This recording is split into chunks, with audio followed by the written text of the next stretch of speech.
capture, I will show you how to set up an assignment using Turnitin so that you can review any previous or current written student work for plagiarism, even if they have submitted it before Turnitin was available, or if you do not wish the students to have access to the reports. So I'm going to scroll down here, and we'll just go down through the course to the example 4, the less sensitive assignment, and I'll follow something similar to that. So I'm here adding an activity, and that activity will be an assignment. And when you create this, you probably want to hide it from students. So you can put it in any course that you're currently using and just hide it, and then students will not see it. Or let's call this Turnitin test for past plagiarism. Maybe you have some previously submitted work that you would like to find out about. Check on previous work. There we go.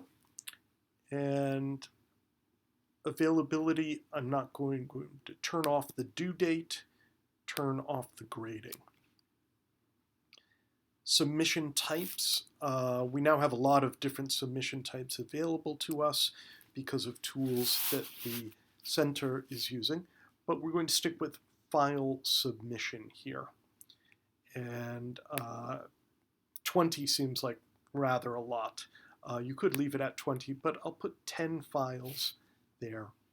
And the course upload limit, some of you may remember we had to severely limit the file size previously. Right now it's very large, but expect that to come down again. We'll call that 20 megabytes, just in case you have something large, such as a PDF of, say, a student thesis or something. And let's just make that 3 uploadable files at a time to make that manageable. Accepted file types, just leave that blank. We don't need to do that. Probably going to turn off grading and feedback for this because we're just going to use this for checking previous student work. And so go down to grades and say no grade. And this is the part that you really need to pay attention to here. Turnitin plagiarism plugin settings. So by default, Turnitin is always off. So we're going to turn that on. We will display similarity reports to students. Leave that on just so that you can view it from the student perspective if you would like to. But again, hide this assignment from your students or use it in your private sandbox course. Any file type? Yes. There's a question here about storing student papers. We're going to say no repository here, and that's the default, and it's best to leave it that way. In particular, we don't want to check students' work against themselves in case they are doing multiple drafts of an assignment. So we'll leave that off as with the default. And these are all by default set to on, and in particular the important parts here are checking against the internet, checking against journals and periodicals. We're not managing this process at this point for checking papers submitted within this institution. That may be available later. And this is something that we probably want to do for any assignment, is generate reports immediately. The options here are on the due date, and that means students have to wait to get the report. We want them to get the report as soon as possible.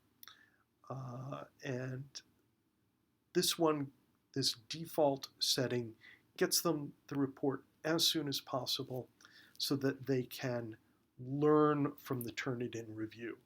Setting it to generate reports on due date will only catch students out. And if you want to use this assignment to view a report, you won't see it if you select this. So stick with the default. Turnitin has some interesting defaults here. It's much better to exclude the bibliography. A proper bibliography should have a 100% match to other online sources and will bump up the percentage of matched material in the report. Exclude quoted material. I'm going to set this to yes. It's up to you. If students are quoting material correctly, which they should be, then we don't want to count that towards the percentage of their report which matches. Okay. But it does mean that you have to review the quoted material that students are using and make a judgment whether that is an appropriate use of quoted material and an appropriate amount of quoted material. Small matches. Here you can set by percentage of the report. I'm going to go with words here, and if you can pick any number here, something like 4 or 5 might be good. That's often a rule of thumb that students are told. If you have 5 words in a row, then that is something that needs to be cited and quoted. I'm going to make it a little bit smaller and call it 4, just to make sure that, so we'll exclude very common set phrases or phrases that are going to be common within a discourse, but we'll still pick up 5 running words in a row. This is a separate discussion. Moodle provides its own rubrics for assignments that many people are using, so this is a bit of duplication here. I generally leave the grammar check set to no. Frankly, Google Docs gives a very good grammar check at this point, and we encourage students to use that. Down below here, you can see if we turn this to yes, you get various selections here. It's not clear what the difference is between these options. Dictionary settings. These feedback categories, spelling, grammar usage, mechanics, it's not clear what style actually means here. So it's very vague, so best to just leave it as no, although this is an indicator of where Turnitin is going. Plagiarism detection is no longer really their primary business. They're going to be moving into automated assessment. And so we have grading, no, and that's it. There we go. Save changes, and there it is. So it's now there. And again, hide this if you set this up or copy it to one of your own courses so that students can't see it. Okay. I hope that is helpful, and we'll be creating more of these tutorial videos as we go.